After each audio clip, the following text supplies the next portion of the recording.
Mike, welcome. Welcome. My name is David, and I'm the Director of Education here at Signature He Theater. sure is. Thank you so much, Zach. Happy to have all of you here. And welcome to this month's Inside Signature. This is the last one of these we're going to do for a couple of months. We'll come back at the end of summer. We'll reconvene on September 1st, where we'll be meeting with somebody from the company of the color purple. TBD, wait on who the guest will be for that. A couple other things coming up over the next couple weeks. If you have not seen the upstairs department yet, please do. And if you have seen it, see it again.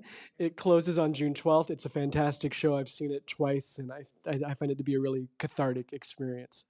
Other things coming up.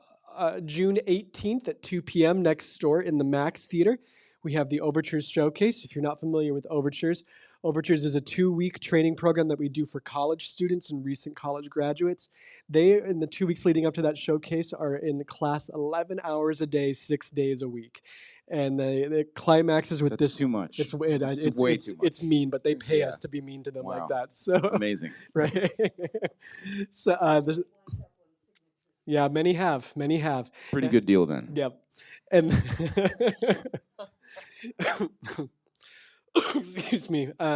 The showcase is directed by our artistic director, Matthew Gardner, and we'd love to see all of you there. It's free of charge, general admission. Just show up 2 o'clock on June 18th.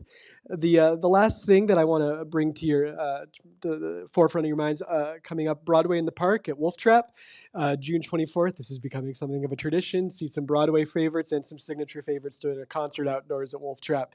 That's June 24th. If you've not been to one of these events before, it's a pretty simple format. I'll ask our guests some questions. If at any point you have a question, just raise your hand. I will call on you. New this month, when you get called on, Lila, our intern, will run over to you with a mic so that you can just ask the question and I don't have to repeat it for the people watching from home. If you are watching from home or work or wherever you're at online, if you have a question, just pop it into the chat and James will read it for us when he sees it at an appropriate moment. So, blah, blah, blah, lots of announcements. We have with us today, Zach. No, it was all important. Thank you. You make me feel good. Hey, you're a pro. I appreciate it. We have with us Zach, who is in the upstairs department. Out of curiosity, who here has seen the show so far? Everybody. Great. So thanks. So we can be a little open about what the show's about because you all have seen it. So Zach, where are you from originally? I'm originally from Alexandria, Virginia, believe it or not. Oh, excellent. Yeah. Excellent. Grew up there. I mean, we moved around a lot when I was little. But Okay. then in 5th grade, we settled there. I went to Mount Vernon Elementary School, if anybody knows what that is. Francis C. Hammond Middle School, and at the time it was called T.C. Williams. Yeah. They just recently changed the name on that. And then I went to university at James Madison University in Harrisonburg, Virginia. If folks around here are more familiar with it, for definitely. Sure. Yeah. So, and then after JMU, was it you done with DC? You're out? I don't know what happened after that. I just woke up one day and I was here. No, after JMU, I was thinking, okay, how am I going to start my acting career? Because doing it in school is one thing, but then actually kind of figuring out how to professionally approach it is just a completely different endeavor. And you know what's funny? Most schools don't teach you much about that. No, they don't. No, they just set you free. Yeah, so it's really cool that Signature has that program where students can get an idea of how a big professional theater like this actually works. So I just kind of said, well, gee, I don't know. I guess I'll go wait tables somewhere. And where did I wait tables? Up the street at Carlisle. No way. Yes. So you definitely were aware of Signature Theater then, if you were. Well, funny thing, this is before Signature existed here. Oh, across the street. Yeah, it was. Yeah, it was like down the way. And so that's another funny story about how I came to do this play. But in any case, I was waiting tables at Carlisle. And I called up my best friend from JMU, and I said, what are you doing? And he said, I'm working in an office next to a grocery store in Richmond. And I said, cool. Well, I'm not really doing anything either. You want to go to Korea and teach English with me? No way. And he said, yeah, sure. So we were up for an adventure. So we went to South Korea. We were 45 minutes outside of Seoul, and we were there on a year-long contract. We ended up staying 15 months. So I taught English to tiny, adorable children for 15 months, which was great. And then I went to Thailand for 4 months to train in Thai boxing. Okay. Muay Thai, if anybody at home knows what that is. Martial arts has also been a big part of my life and my journey too. In Alexandria, I trained at Yang's Taekwondo and got my black belt there. When I went to Korea, I trained in Hapkido while I was there and got my black belt in that. And then I went to Thailand to train in Thai boxing. And I had one fight, and I have a perfect professional fight record of 1-0. Can't ever go back because what if I mess up the record? You know, gotta keep it perfect. But then, my brother had been living in Chicago for a long time already at that point. So I decided, okay, I'll start my career in Chicago when I came back to the country in 2008. Okay. Yeah. Okay, so it's been a while. Yeah, there's a lot of story I'm grabbing onto here. Good luck. So this is something of a homecoming then for you to be back here in the area. 100%. Do you know people here still? Have they come to see the show? I do. Yeah, it's been really cool actually. Like people really kind of came out of the woodwork. I mean, it all started because I was in LA, and Chelsea, the playwright, who I knew through some mutual Chicago friends, said, "Hey, you're from the DC area, right?" And I said, "Yeah." And she said, "Can you work local?" That's a big. Do you want to explain why that might be a big deal? Yeah, sure. If that's kosher. Totally. I mean, working local means that you can put yourself up, that you can get yourself to the theater, find a place to stay. There's not always the ability for the theater to, put you up in a nice place and everything. So you're gonna have to figure it out sometimes. And because I'm from the area, I just said yes. This is the thing with actors, right? Somebody's like, "Can you do blah?" And you just go, "Yes." Whatever it is. Yeah, I'll learn how to play badminton or climb a mountain or whatever it is. Find an apartment to stay in. Yeah, piece of cake, no problem. I even have a motorcycle here that I'm using to get to and from that apartment to the theater. Amazing. Which is on loan from a friend of mine that I've known since 7th grade. Awesome. So Chelsea said, "Can you work local?" And I said, "Yeah, sure, no problem." And she said, "Have you heard of Signature Theater?" Now, David, I'm picturing the garage. Yeah, the garage. I was picturing the garage, and I was like, "Yeah, I remember that. I saw a production of Grand Hotel there approximately 7,000 years ago." Right. So I said, "Yeah, sure."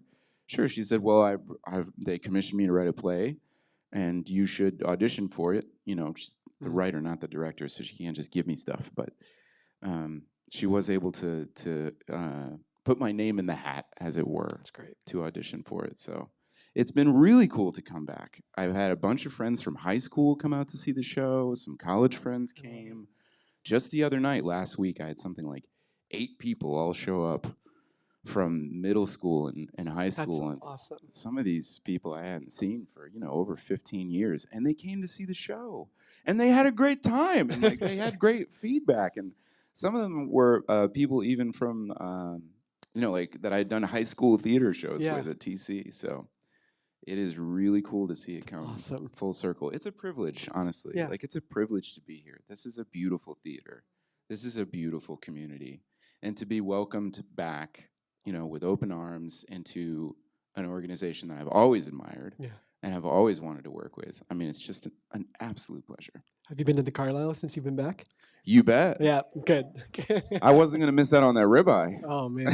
I love it. When I worked there, getting a ribeye was that was the thing. You couldn't get that for your shift meal. If you're working a double, right, you're going to get a shift meal. But usually it's something, let's say middle of the road. You're not going to get a fine cut of meat. But I had this manager there, John. I had this long, shaggy hair, right? And he was like, "Zach, I can't make you cut that hair, but God, I would really love if you cut that hair." And he said, "I'll make you a deal. You cut that hair and I'll buy you a steak dinner. And you can have the ribeye for you. I know you love the ribeye." He knew. Everybody knew. It wasn't a secret. So I cut my hair and he bought me a ribeye. That's amazing. Steak. I love so that. That's what was going on in my life last time I was here. I love it. Cutting my hair for steaks. Oh my gosh. So jumping back, you're an actor. How did that come to be? What's your story? Oh gosh. I don't know. I think I was always just drawn towards storytelling. I think if I wasn't an actor, I would be doing something else similar. You know, maybe I'd be a director or a writer. I think acting is just the thing I happen to have some kind of talent's the wrong word. Obsession. Yeah. Yeah. Yeah. Like something where I was like, oh, this is a brick wall I'll hit my head against. You know, Yeah, like this is a mountain, right, that I want to climb. Because building a career in it is so hard. And in fact, when I was at TC, the drama teacher there, I told her when I was going to JMU, I said, well, I'm thinking about majoring in theater. And she was like, oh, it's a hard world out there. You sure you want to do that? And I was like, maybe I'm not. Okay, I guess I won't. And so I didn't. Oh, okay. And when I went to JMU, I majored in international relations at first. And guess what? I didn't like it. So I took a year off school after that. And when I came back, it was specifically to study theater. Okay. You know, I'd kind of had that like gap year feeling where I was like, I need to refocus my life. Yeah. I need to dedicate myself to the thing that has made the most sense to me. So I made that decision then when I was, I don't know, 19, 20 years old. Okay.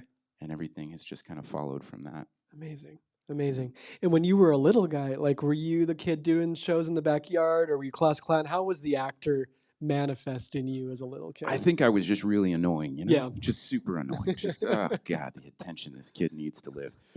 No, it was, I don't even really know. My mother tells me a story where we were living in Boston at the time, when I was really little, before we moved here. And they had some sort of like talent thing, like some talent search. They needed like a little kid to be in a show, and he needed to be like 5 or 6. Okay. And so they had all these kids that they were reading, you know, in a big room. And she said, and you just got up there and you just grabbed the paper, and you could barely read at the time because you were so young, and you just did it.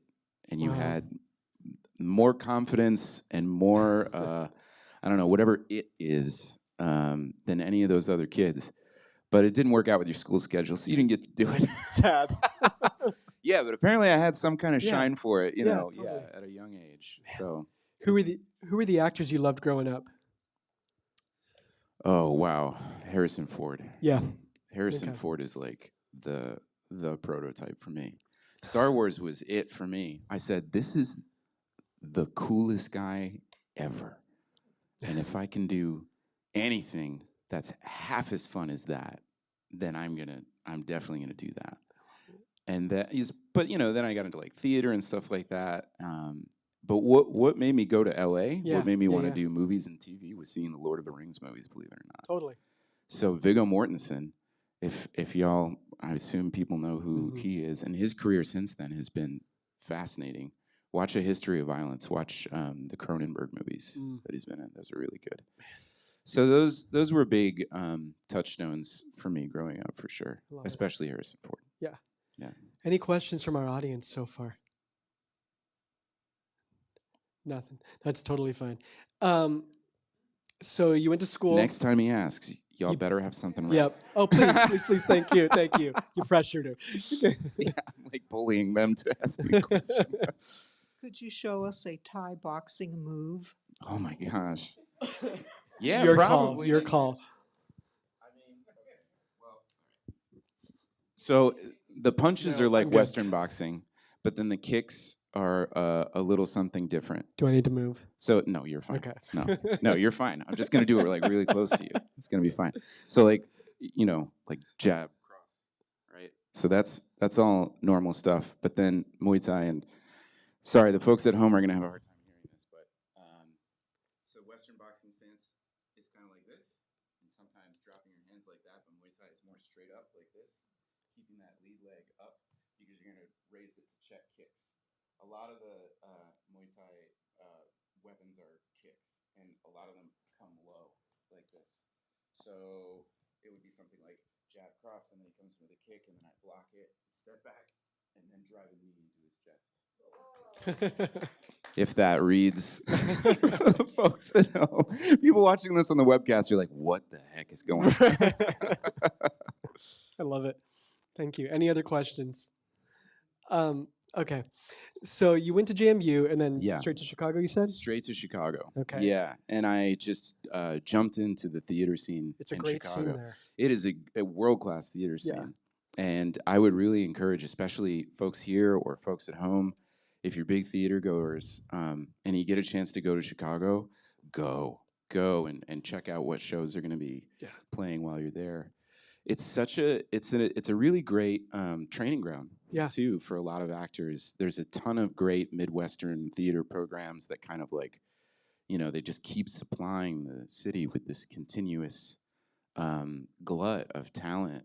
And so you just kind of have to jump in there and make yourself useful and try to get into some plays. But there's so much going on that, it's not hard to kind of like just get involved. And, I was really proud of my work at JMU, and I felt like, okay, I've learned some things. But then I was kind of, not acting for a couple of years while I was just traveling around and getting some life experience, some seasoning, which I think is important too for young actors. But then Chicago was really sort of my my professional building period. That's when I did like bigger lead roles, bigger theaters. That's what gave me the confidence to do something like the Upstairs Department, where there's just 3 of us on stage, and I'm on stage for 16 scenes straight. Jeez. Which, even though I've already done it dozens of times now, it makes me tired just thinking about it. Judith, you had a question. More, excuse me, a comment. Quite all right. I'm sure you're aware Signature won the Tony Award for Best Regional. Absolutely, yeah. The best region, I can't remember the name of it, but the best regional theater at this Tony Awards is a Chicago theater. Oh, yeah. Yeah, so. Oh, is it? I hadn't. There's a couple theaters in Chicago that have won that regional Tony as well. I think Steppenwolf has won it. I think Goodman's won it, or if it was, I mean, I'm sure they have at some point. Right. Goodman's been there for a really long time, but also Looking Glass. Oh yeah, which is the company that David Schwimmer came out of. If y'all know, a little show called Friends. Yeah, it was kind of popular back in the day. Did I see a question? Oh yeah, please. Thank you, Lila. Could you please tell us the roles that you had in the Chicago theaters? Yeah, I can give you some highlights. I did a show at a place called Lifeline Theater, and they do literary adaptations from scratch. They go to the book, and then they write a play based on that. So they did Midnight Cowboy, not based on the movie, mind you, based on the book by Leo Herlihy. So they went back to the source material and created a play based on that. And so, I assume people here are familiar with that. I played Joe Buck in that one. So I was the lead in that one. That was kind of a big job. That was also a terrifying job because my knee was imploding while I was doing that show. I was having a major knee issue, and it would lock up in a bent position at inopportune times, like when I was stripping down to my underwear to be in a fight scene. It was a pretty edgy production. Oh my gosh, crazy. Yeah, so that was wild. I worked at a really beautiful place called First Folio, which does Shakespeare kind of out on this beautiful ancient coal magnate estate out in the suburbs. Probably my biggest role, I did Venus and Fur. If y'all know Venus and Fur. I played, the guy, Thomas, Venus and Fur.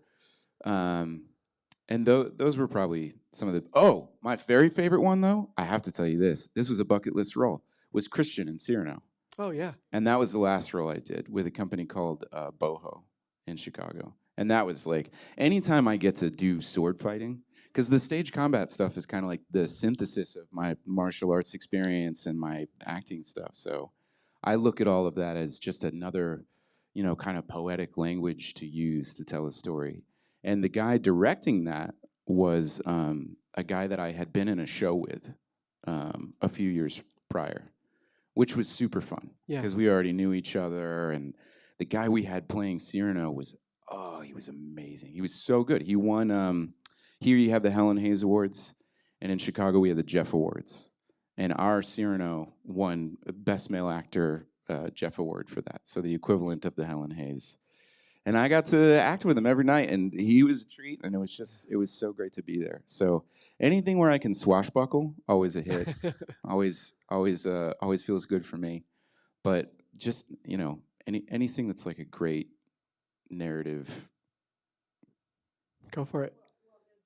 Some other roles in mind you would like to do? What are the dream Stanley. roles? Stanley in Streetcar. Oh, yeah, totally. I would Totally. kill to do Stanley in Streetcar, and I want to do it my own way.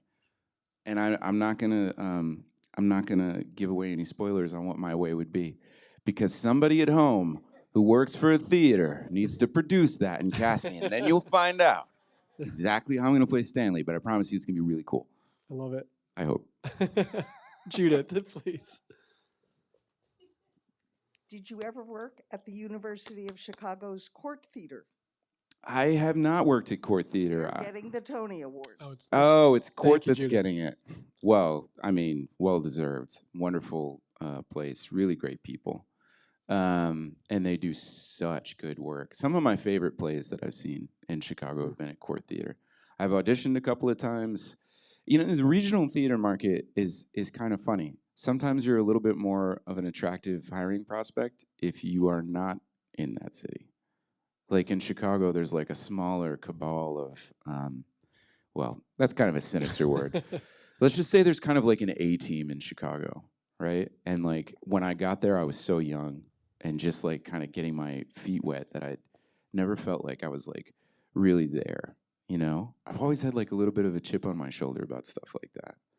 So it's been a really fun journey to like come all the way full circle back to Signature. And you know what's funny?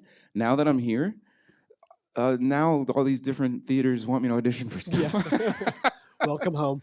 I just auditioned for Three Musketeers at Oslo Rep in Florida, which is a big old honking regional theater down there. I auditioned for Milwaukee Rep for their Much Ado About Nothing.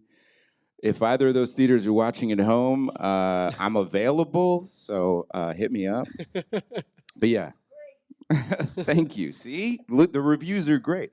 But Court Theater is an amazing place. There's just so much good theater in Chicago. It's really inspiring. It was an easy place to spend 10 years, honestly.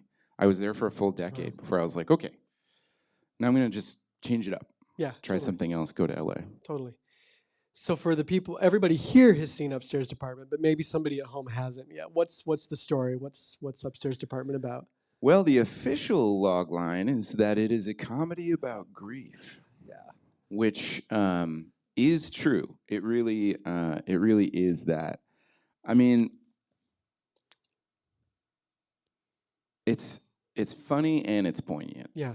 And people say stuff like that about a lot of things, but I really think it's actually true for this.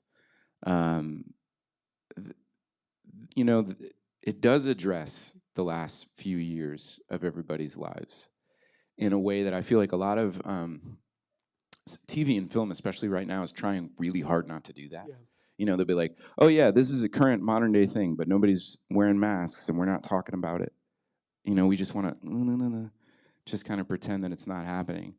And Chelsea Marcantel, the brilliant playwright of this show, she didn't want to do that.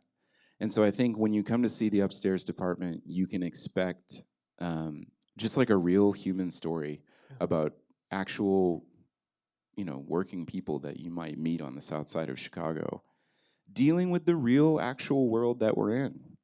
And it's kind of through this lens of going to Lilydale and having these sort of paranormal experiences, but it's all taken with humor. It's a lighthearted look at a serious thing. And so your takeaways from it can be, you have a myriad of choices there. And I think great theater asks great questions. And that's one of the things I really love about this show. So there's something in it for everybody. Look, if you just want to come and just like laugh, you can do that. If you just want to come and sort of delve a little bit deeper into what the last couple of years have been like, you can do that too. You can even come and do both. And honestly, I don't know a whole lot of shows like that. Yeah. Tell us about Luke. Tell us about this character you play. Oh, this guy. Luke. Luke, so when I lived in Chicago, like the sort of like South Side White Sox Irish Catholic bro was just a known quantity to me. It's just kind of like, it's a thing. Yep. I used to live in Wrigleyville, Wrigleyville's on the north side, and it's close to where the Cubs play at Wrigley Field. But it's like kind of like sports bar town. You know, it's like there's so much of that kind of thing going on. Luke always has his backwards baseball cap on, and he would feel really at home in Wrigleyville. Except the only reason he would go up there would be to like get in a fight with Cubs fans, probably.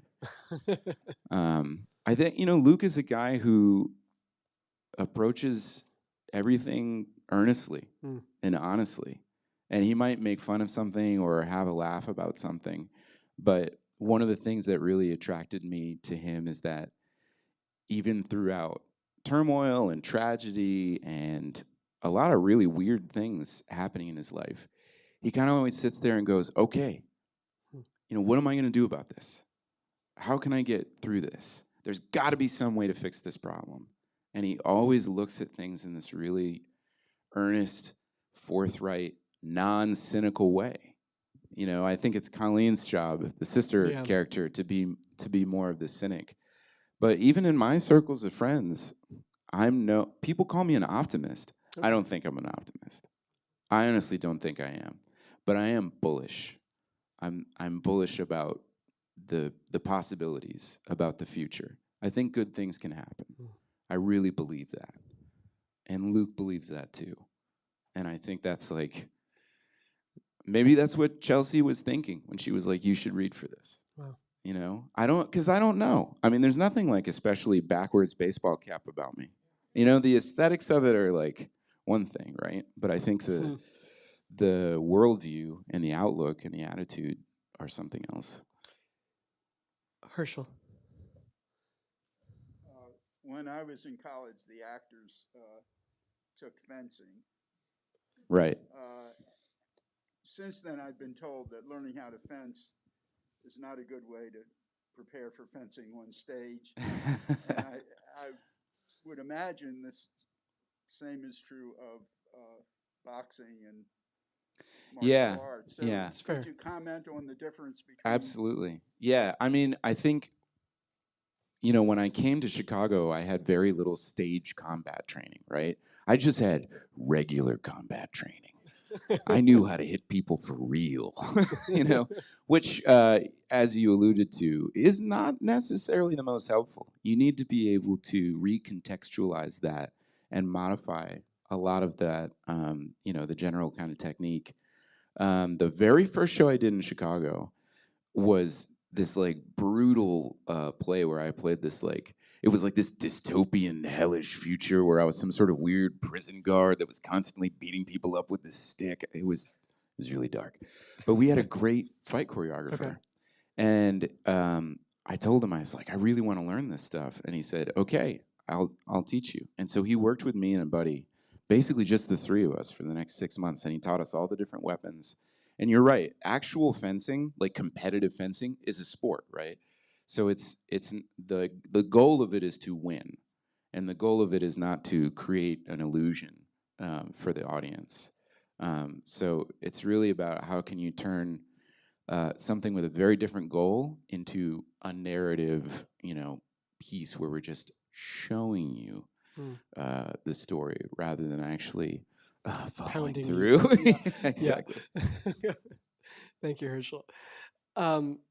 So, Upstairs Apartment, were you familiar with Lilydale before you started work on this? American Spiritualism, all of that stuff? I think I had a similar kind of general understanding of American spiritualism, like a lot of people have, like the idea of a seance, maybe, hearing the voices of those who have passed on, just generally. But I had never heard of Lilydale. Yeah. I had no idea that there was a real place where you could actually go and learn how to do this stuff. Just no clue. So you've been doing this play for a couple months now. You did your research. You were part of the development process. What do you think? Is it possible? Do you think people can actually? Do you think these people that claim to talk with the departed are? What do you think? I feel like what I've learned is that nobody ever answers that question in a straightforward manner. Yeah. And there's a good reason for it. It is definitely about you get out what you put in. Mm-hmm. I think. I was really concerned with the kind of like believability of everything, right? Like as an actor, I'm like, well, the important thing is that we portray things in an honest way. And I am curious to see if people really can kind of make these connections. And that was sort of my primary focus. How real is this stuff? How much does Luke believe in it? How real are his experiences? Is this a guy who's just going through like massive grief? Ultimately that's up to the audience to decide. But the really interesting thing that I learned doing this was it's not really about scientifically measuring how accurate or how real or how measurable is this stuff. It's like, if it helps, then it worked. Yep. Right? And so there's an intention about it that, and we talk about this in the play, the sort of charlatanism of some of the old school spiritualism. It's kind of the wild, wild west of a new spiritual tradition rising. So you do have some people who are not honest. But then you have other people who are really trying to help people, who are really trying to provide some measure of healing. So it's less to me about like what's real and what's not, and more about the dichotomy between, what is your intention? I mean, Joy says in the show, if your intention is to give healing messages, then you will, which always resonates with me. Yeah. There's this amazing moment in the show, and I don't think I'm spoiling too much. I won't say where the scene goes necessarily, but there's a scene where you and your sister tried to levitate this table. And both times that I saw the show, this amazing thing happened. You could feel in the room, everyone in the audience wanting that table to float. Like, you can feel this desire, please. Yeah. Like, why do you think that is? Like, why do we want this to be real, to happen? I think people, I mean, it's more fun, you know? It's like, totally. It's more fun to believe in the possibility of things. I mean, if you come to a show like this, and I mean, hey, have whatever experience you want to have, right? It's up to you. But I think if you come to the show and you're like, yeah, all right, let's see what you got. Right. Okay, you're going to have one experience. But if you come and you're like, what's going on here? I think you're going to have a more interesting experience. And I think people gravitate towards that naturally, you know? Yeah. It's just more fun. Totally, totally, totally. James, there's a question from online? No.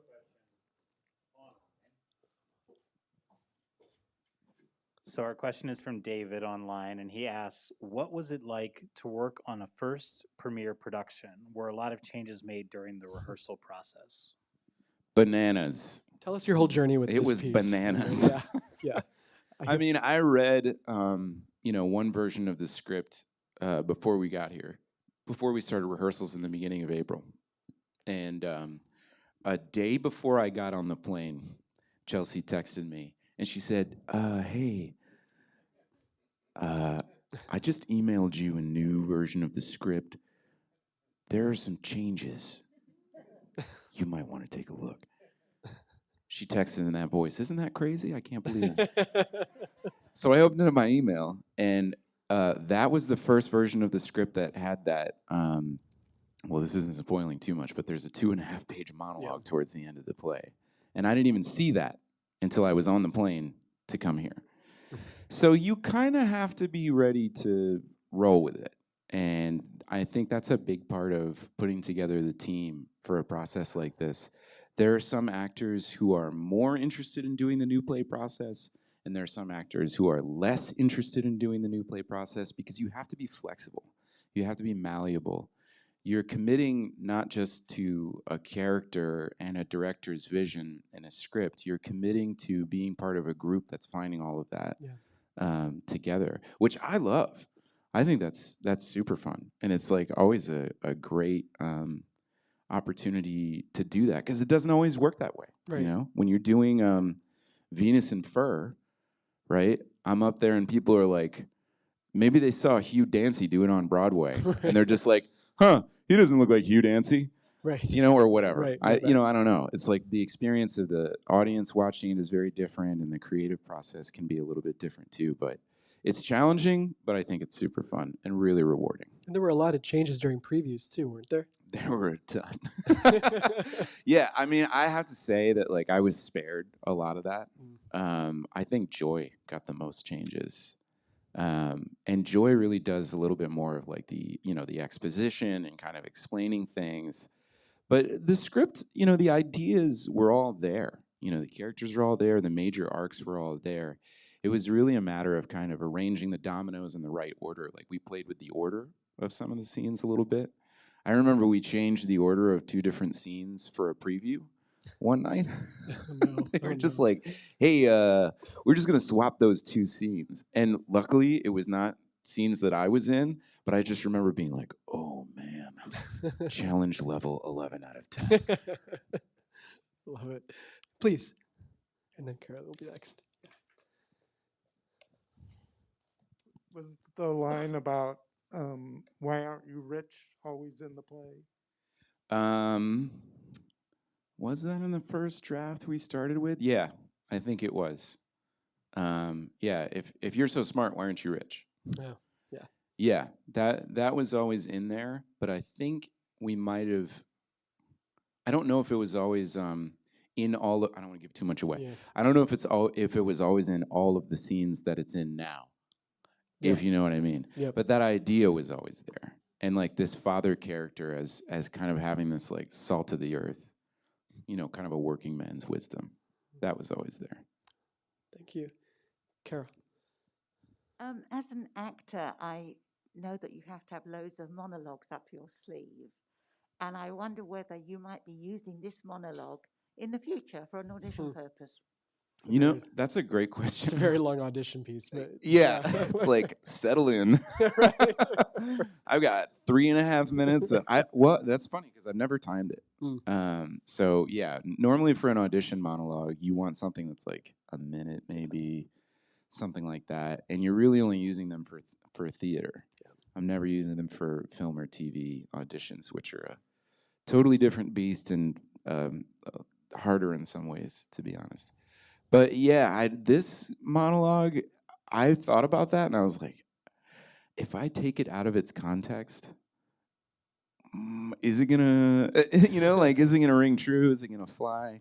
I don't know, but I have. It has become very near and dear to my heart, and it's definitely. I would consider it up my sleeve now in terms of repertoire, and I will be really fascinated to see if I get a chance to pull it out and use it, or use a part of it, because it does have a couple of different sections, so I might be able to lop off, part of it for an audition. Totally. Any other questions? Yeah. Sorry. What's your favorite line in the upstairs department? Oh. Oh, Could be man. your line or someone else's. That is a great question. It's almost certainly going to be one of mine. Yeah, it's fair. Which, I mean, just because I know mine better than I know the other characters, I think it's probably.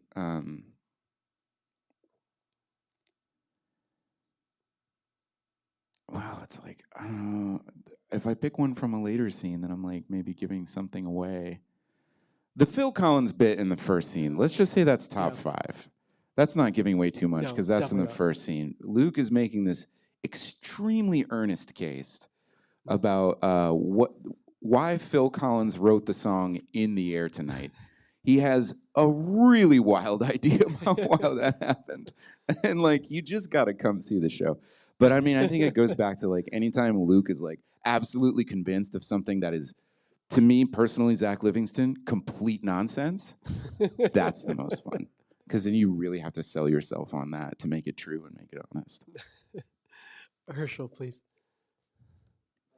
Film and TV, what do you have to say about it? Differences, so forth. In terms of working in film and TV versus theater, well, there's a reason that all of your favorite movie stars like to go do Broadway. There are some real big reasons. It's not just the prestige of being on Broadway. It ain't the pay of being on Broadway, I'll tell you that much. Because Broadway, I mean, theater in general, you're just not making as much money as film or TV. I think you get a chance to kind of do an entire arc when you do a show. even in a show like Upstairs Department, where we do kind of play with the timeline a little Mhm, bit and mhm. kind of hop back and forth between current and past. But there is this sense of wholeness and completeness and approaching whole and complete scenes. When you're working in film and TV, it's like piecemeal. Sometimes you're doing a scene and the other actor isn't even there because they don't need coverage of them right now, and they're like off, like in their trailer doing something else. So I'd say it feels a lot more.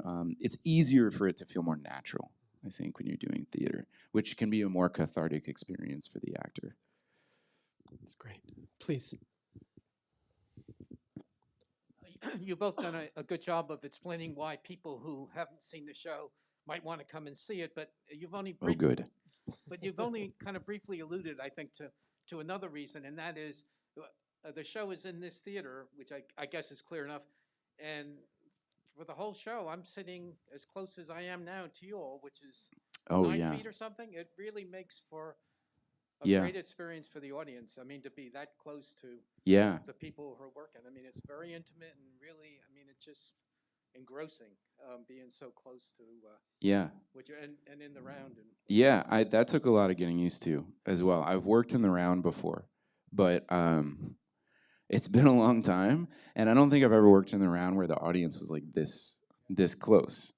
I don't know. Yeah, the folks at home. Yeah, hi. This is our set. This is where we actually do the play, and people really are that close. So, like when you were talking earlier about people really leaning in because they want the table to float, Yeah. because we talk about the table floating. They want to see the table floating. Does it float? You'll just have to come see the play and find out. But it does give you that sense of actually knowing what's going on with the audience. And like when I'm doing the big monologue, I do a lot of direct audience address, and I kind of make the people in the audience like characters in Lilydale. Like you're sitting where Gladys always sits. In the monologue, I was like, oh yeah, but Gladys says I have real Gemini energy. And I always make Gladys somebody sitting in this row right here. So that's been a real treat. It's been really cool. And that's another fun thing about working in theater is that there's people watching you. And they become part of the show, especially when you're in the round, because you're sitting there and you can see all the people over in that seating section. It's not the kind of theater experience, right, where you can just kind of like sit and not be seen. Like to some degree, sure. I mean, the lights are lower there than they are on stage, but I think that's a really cool factor, how the audience is brought into it and is so close. Love it. Barbara, you had a question. Have you done any TV or theater that we should know about? I mean, I'm always on the lookout because a lot of actors around here are on TV shows and things like that, movies.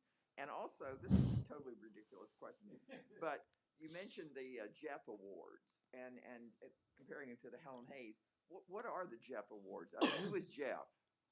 Who is Jeff? Here we go. We've been trying to get to the bottom of that one for years. The full name of them is the Joseph Jefferson Awards.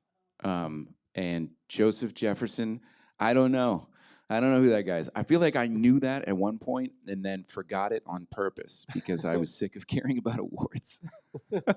In terms of film and TV, listen, I tried to get on those Dick Wolf cop shows in Chicago so hard.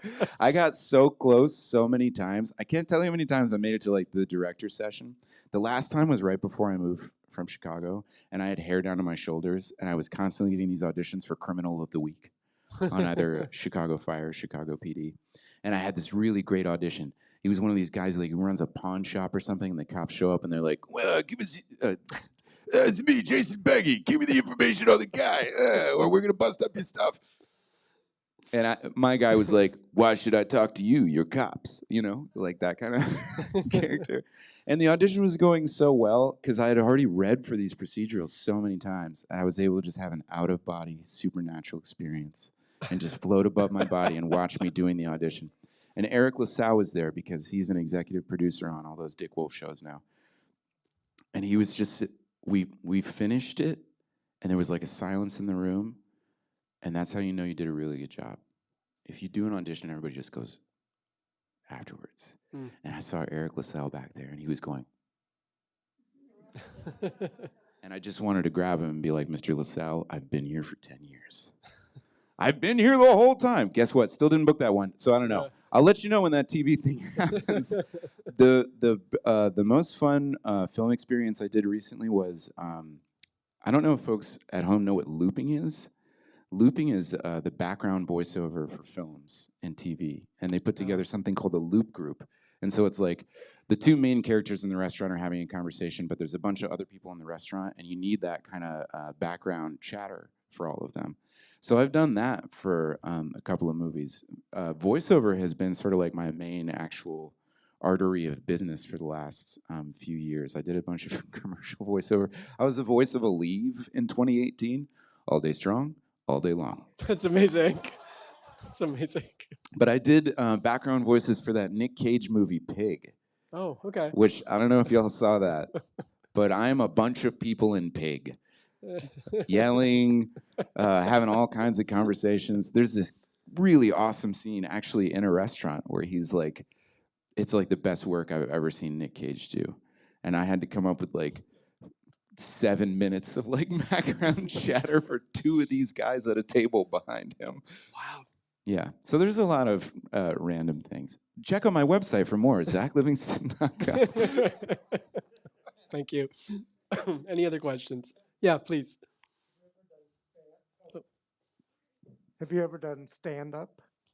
No, I've never done stand-up. I think stand-up, why?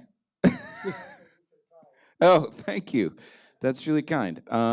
I think stand-up, they have my respect, I tell you what, because I think it's really hard. It's terrifying. It's terrifying, Yep. isn't it? It's like, of all the different performing arts disciplines, I think stand-up is the scariest.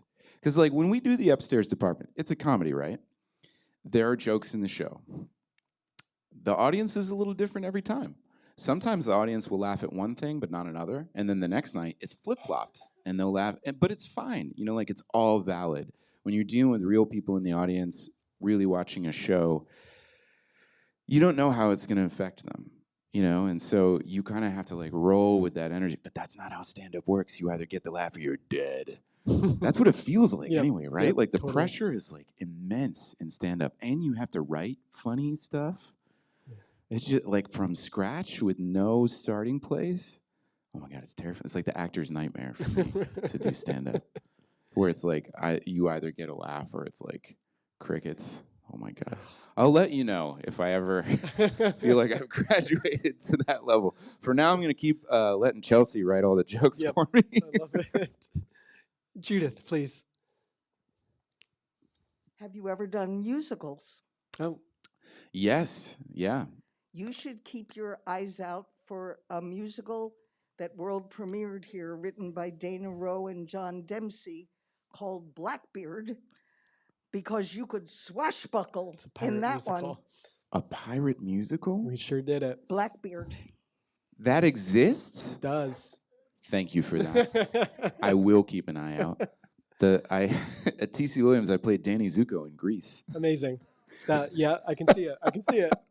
That was a lot of fun. And then I did a couple in college, but that was really just because they needed to make up the numbers and I was there, you know. I wasn't, the musicals that happen at Signature are like Broadway quality musicals, often with Broadway performers in them. So that's when I answer that question, I'm always like, yeah, I've done them. I would do it again. I don't know if I can hang with the kind of people who do them at Signature because they are pretty badass. Yeah. Jumping back to the upstairs department. Yeah. Can we talk about the play? Please. So last month, Chelsea was the guest. We Yeah. talked a lot about the sibling relationship being the heart of this play. You said you have a brother. Is that your only sibling or? No, I have an older brother Okay. and two older sisters. Oh, okay. So it's funny because in the play I'm the older brother, but in real life I'm the baby. I'm the youngest one. Do you see truth in the sibling relationship in this play? So much. Yeah. So much. Because when you have that shared history, you can be so mean to each other. You know, it's like you have that common language already. I think that energy of just kind of like always being on the same team, even when you're fighting, even when you're disagreeing. Yeah. I think I totally feel that dynamic with Luke and Colleen, and with like really loving each other you know, like really having each other's back, and then really annoying the crap out of each other, like sometimes in the same, you know, conversation. I think she really nailed that. And Chelsea has siblings too, which is, I think, will be obvious if you see the show, that she like has a brother, and they've totally had those kind of conversations. And it's funny when you're on the outside looking in, right? Do you have siblings? Yeah. I feel like you have conversations with your siblings where people will overhear it and be like, are y'all okay? Right. Do you talk to each other like that all the time? Yes. And it's like, yeah, it's fine. Don't worry about it. Right. So I think that element is like so true to life in the show. I love it. Yeah. I love it. Another question from the internet world. So the question is, what was your reaction the first time you saw the set design and the first time you walked into the finished space? I thought the set was just amazing. Shout out to Paige Hathaway. Yes, shout out to Paige Hathaway for the incredible design of the space, and Annie Wiegand, the lighting designer, and then Kenny Neal, who designed the soundscape, right, for the show, and all that stuff combined together. You know, when we were rehearsing, we saw "She Loves Me," that was the current musical, you know, happening in the Max at the time. And that was my first time seeing a signature show here at this beautiful facility, and I was like, "Wow, you know, this looks really good." So my expectations were pretty high coming into the space, but this totally exceeded it. I mean, it feels literally magic in here, and just the painstaking attention to detail. It's not about filling the space with stuff, right? But just the way that the time that we took to tune. You know, the way the lights, they kind of light up in circles, and like they do different things to suggest like car headlights moving by. There's just all kinds of like cool little details. I mean, you really could watch the show a few times and still not, you know, absorb, I think, everything that all the technical stuff has to offer. So short answer, I said, wow, this is awesome. I'm a lucky boy. Love it. So I have one question for you. Are any of these pictures yours? No. You know, I thought about kind of digging up some pictures of Granddad, but at the end of the day, I was just like, what we have here is enough. You know, I felt like I had enough of myself in the performance. Yeah. I've got my family up there 4 times, and it's fun. 4 times? My grandparents are up there once on each wall. Cool. It's fun. I maybe they're up more than that. It took me like weeks to find them. Yeah. That's the other thing. Like, you got to like dig up the photos, but man, there are some really cool ones on display. Like real, true vintage photos. And I don't know if people at home can see it, but like the way maybe they can see that one. The way that they're lit, it's amazing, by little tiny spots and stuff like that. They almost look backlit, like they're glowing. Which, you know what I mean, has this like cool otherworldly feel to it. But I love it. I love it. It adds a lot to the ambiance, I think. Totally. Did I see a hand over here? No, please. When I hear Chicago, I think about food. What foods do you like, and what foods does Luke like? Oh, yeah. Okay. That's a very legit question. Luke, being from the south side of Chicago, is definitely an Italian beef guy. If you don't know what Italian beef is, it's pretty good. It's pretty good. It's like a hoagie kind of situation with a lot of sort of shaved beef, kind of reminiscent of a steak and cheese from Philly. I think East Coast people be more familiar with that. But it can have cheese. It doesn't need to have cheese. The whole point is that it's like drenched in this au jus kind of situation. So the classical stance with the Italian beef is you eat it over a counter, and you just like this. And it's like this big, horrible mess. And then, of course, there's the Chicago hot dog, which like we kind of, if we're talking about Chicago food, I guess we kind of have to talk about the Chicago dog. On the East Coast, people put ketchup on hot dogs. And in Chicago, that's seen as basically blasphemy against the religion of encased meats. Like, you're not allowed to do that. People will seriously look at you like, are you okay? What's wrong? Instead, the Chicago dog, of course, has mustard, relish, celery salt, and a pickle spear. And the relish, by the way, has to be made by this company called Vienna, They do Vienna beef. They're also one of the hot dog brands. If it's not nuclear green, if it's not a shade of green so bright that it would never occur in nature, then it can't go on the hot dog. These are things that both I and Luke, I think, feel really strongly about. Italian beef and Chicago hot dogs. So funny. Yeah, kryptonite relish. It's that color. Yeah, exactly. When you eat it, you should be like, I shouldn't be eating this. Like, this color should not go in my body. That's how you should feel. That's ideal. I love it. That is a direction I did not see this conversation going in at all today. Yeah, I didn't see the food question coming either. So but thank you. That's totally what Luke would eat. Yeah. I love it. What are you learning from this show? What's this show teaching you? That's a great question. It's a reminder of a few things. Yeah. For one, which is to lead with love and lead with understanding and lead with compassion. I mean, if you look at a guy like Luke, he's like this bro and he's kind of loud, but you don't know what he's gone through. Right. You know, it's like you really need to give people space to discover things. People need to get a chance to go on a journey and to learn and to grow. And it's easy to forget about stuff like that.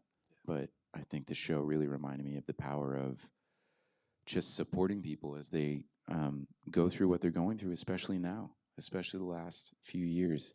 You never know what somebody's struggling with and what efforts they're putting in to try to overcome it. Yeah, I love that. Jumping back to some of the stuff we were talking about at the beginning of the hour, established you're an actor. What in your mind is good acting? Oh, man. Everything that happens in the upstairs department, now playing at the Signature Theater. Through June 12th. Okay. I think good acting, especially in the theater, is the play's the thing. And everything that you do should be organized around telling that story. And it's about being devoted to that and having that sense of priorities. If you're devoted to telling the story, then you're going to naturally avoid a lot of pitfalls of bad acting. To me, like, good acting is about being honest. It's not about you so much and enshrining your own ability to emote or to feel, and it's more about really dealing with what's in front of you, reckoning with it, even if it makes you uncomfortable, even if you don't want to do the show that day. I mean, we do 8 shows a week, right? So, like, sometimes I come in and there's stuff going on, in my life, like there is with everybody, and I have to kind of sit down with myself and say, okay, well, we're doing the play tonight, right? And so I give it everything I've got on the day that I'm doing it. And I give myself to it fully. I trust the writing. I trust the writing implicitly. I trust the direction, the incomparable Holly Twyford. Yes. We got to shout out Holly. Amen. Amazing. You have to trust what you've built. I always liken the entire process of putting together performance, building a character, finalizing the script of this show. You're building a boat. And you might have an idea of where you're going to go with it and what your journey is going to be. But once you get out into the open ocean, you just better be ready. Because you don't know what the other actors are going to do. You don't know what's going to happen. The other night, I have to tell this story. Please. This was ridiculous. This was the funniest thing. And it's a great parable for the audiences at home. There's a line in the show where I say 5 minutes. Oh, this story is amazing, guys. And I say it really loud. I'm like, can you just forget about the book for like 5 minutes and give in to the possibility that something metaphysical might happen? Like, maybe spirit could actually move through if you let down your guard for 5 minutes.